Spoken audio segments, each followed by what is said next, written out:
తెలంగాణ ప్రభుత్వం పంపిణీ చేసిన సన్న బియ్యంతో వండిన ఆహారాన్ని గిరిజన మహిళలతో కలిసి భోజనం చేసిన ఎమ్మెల్యే మామిడాల యశస్విని రెడ్డి మాదాపురం తండాలో గిరిజనులతో కలిసి విందులో పాల్గొన్న ఎమ్మెల్యే పేదల ఆహార భద్రత దృష్ట్యా సన్నబియ్యం పంపిణీ చేయడంపై సీఎం రేవంత్ రెడ్డి మంత్రి ఉత్తమ్ కుమార్ రెడ్డి తీసుకున్న నిర్ణయాన్ని ప్రజల ముందు వివరించారు. దొడ్డు బియ్యం పంపితే అమ్మేస్తున్నారు, లేకపోతే దోసలకో వేరే వంటలకో వాడేస్తున్నారు. అందుకే మన ప్రభుత్వం తినడానికి బాగుండే సన్నబియ్యం ఇస్తోంది అని వ్యాఖ్యానించారు ఎమ్మెల్యే. ప్రభుత్వం తీసుకున్న ఈ నిర్ణయం పట్ల హర్షం వ్యక్తం చేస్తూ సన్నబియ్యం అనేది పేదలకే కాదు అందరికీ ఉపయోగపడే ఆహార పదార్థమని స్పందించారు గిరిజన మహిళలు.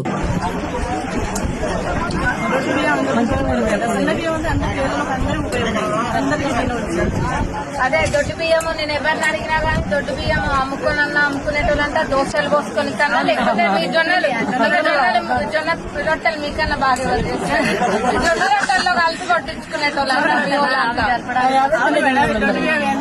అదే దానికే వాడేటోళ్ళంట. మరి ఇది సన్న బియ్యం మనకు ఉపయోగపడతలే. ఉపయోగపడుతుంది సన్న బియ్యం అనేది మనం తినడానికి పనికొస్తుంది అందరికీ. మరి మన గౌరవ ఉప ముఖ్యమంత్రి వర్యులు ముఖ్యమంత్రి గారు అట్లనే civil supply minister Uttam Kumar Reddy గారు అందరు కలిసి అదే ఆలోచన చేసిండ్రు. ఇంత సొమ్ము ప్రభుత్వ సొమ్ము ఇంత పోతుంది కదా, పోతుంది కానీ అది ప్రజలకు ఉపయోగపడుతుందా లేదా?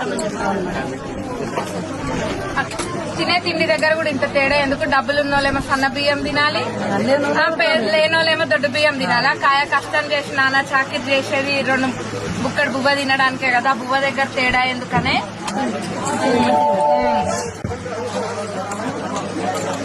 ఇప్పుడు